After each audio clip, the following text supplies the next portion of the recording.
Será que você tem entendido o que significa a primazia, aquilo que deve ocupar o primeiro lugar em sua vida? Ou você tem confundido, de fato, aquilo que é supérfluo, colocando no lugar daquilo que é essencial? É sobre isso que queremos conversar com você e refletir no dia de hoje.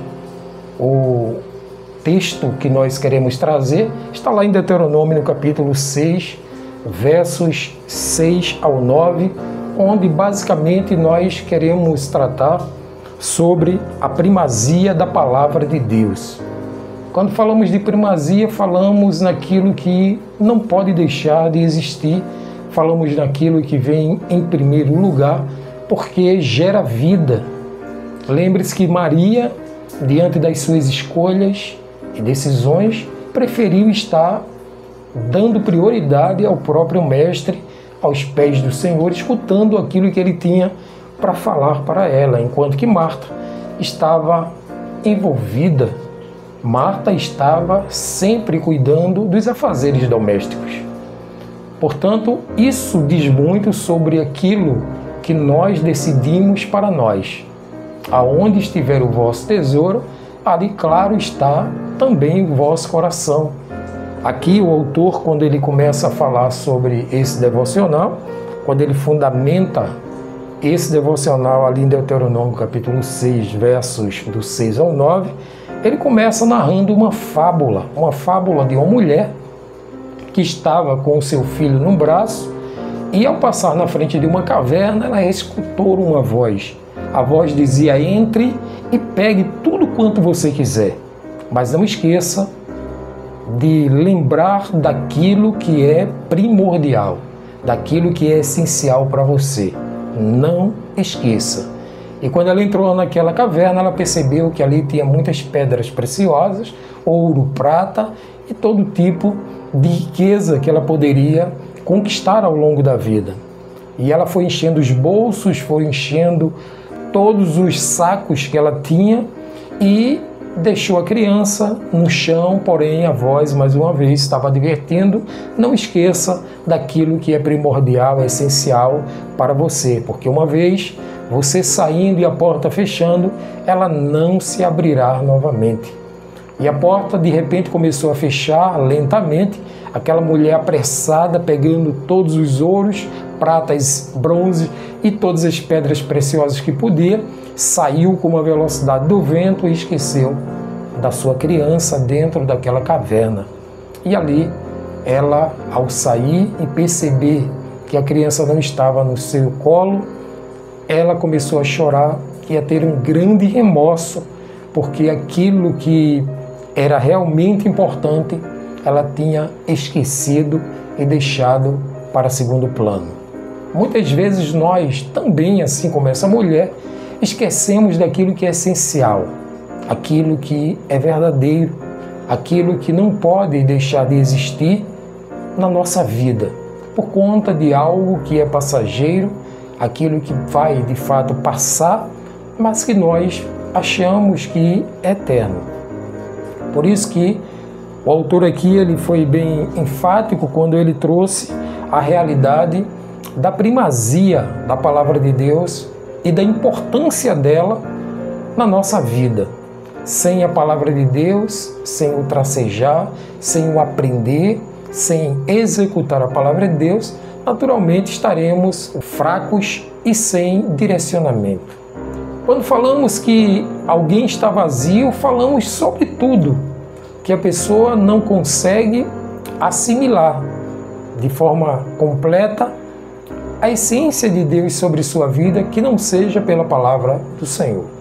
Por isso que hoje, nesta manhã, queremos dizer para você que se você quer ser completo, maduro e aperfeiçoado no próprio Deus, é importante que você esteja colocando como primazia a sua própria palavra, porque a palavra de Deus é a essência, a boca de Deus falando ao nosso coração. Aqui o autor ele diz que essa passagem de Deuteronômio, capítulo 6, versos 6 ao 9, nos traz um ensinamento precioso, que endossa a necessidade de guardarmos essa palavra em nosso coração. Por quê?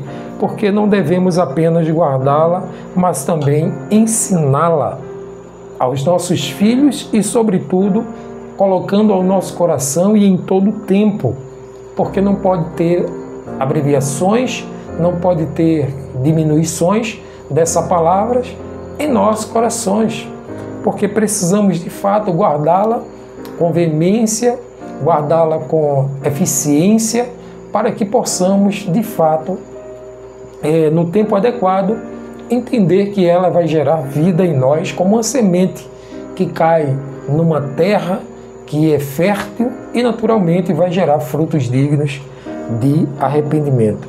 E o autor aqui coloca que o nosso lar, a nossa vida e os nossos relacionamentos só irão ter prazer, só irão usufruir de bênçãos sobre eles se de fato existir a presença da palavra de Deus, aquela que foi gerada pelo próprio Senhor, e quando ela estiver dentro do nosso coração, brotando frutos dignos de arrependimento. Por isso que eu e você precisamos guardar no nosso coração a palavra, porque é de lá onde gera vida, onde traz animação, onde traz alegria, onde traz satisfação para a nossa vida. Por isso que a palavra de Deus, diz aqui o autor, é o único remédio capaz de trazer imunidade à nossa família.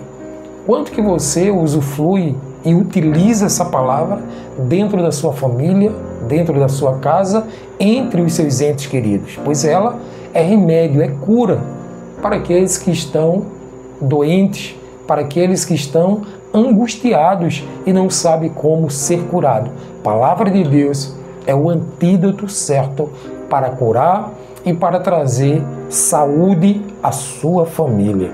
Lembre-se também que o próprio Josué, ele fez uma escolha diante do povo, fundamentado lá em Josué capítulo 24, versículo 15, quando ele diz assim: escolhei hoje a quem se vais, eu e minha casa, porém, serviremos ao Senhor.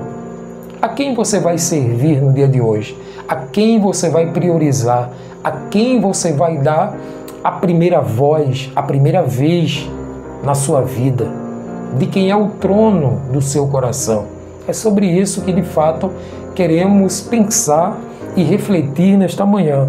Quem de fato domina a sua vida e domina a sua família? Será Deus, o nosso Pai Celestial, ou será algum ente que está de repente como intruso dentro de nossa casa, roubando a felicidade e a alegria, e esse ente que não é tão querido assim como os nossos parentes, ele tenta influenciar e tirar de nós aquilo que é tão precioso, que o Senhor colocou e depositou em nossas mãos para cuidar.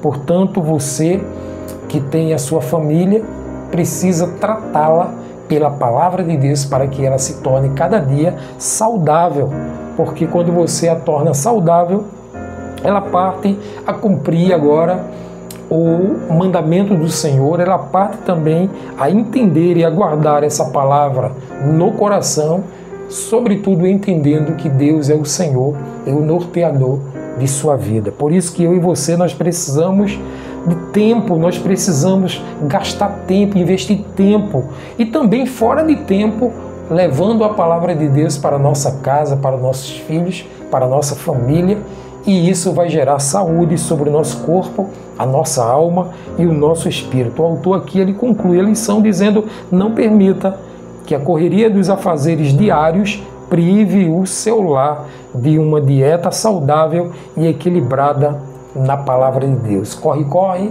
não pode impedir que a palavra de Deus seja essencial, ou seja, ela não pode deixar de existir na sua casa, porque só ela pode gerar vida e uma vida saudável debaixo da sua graça e do seu favor.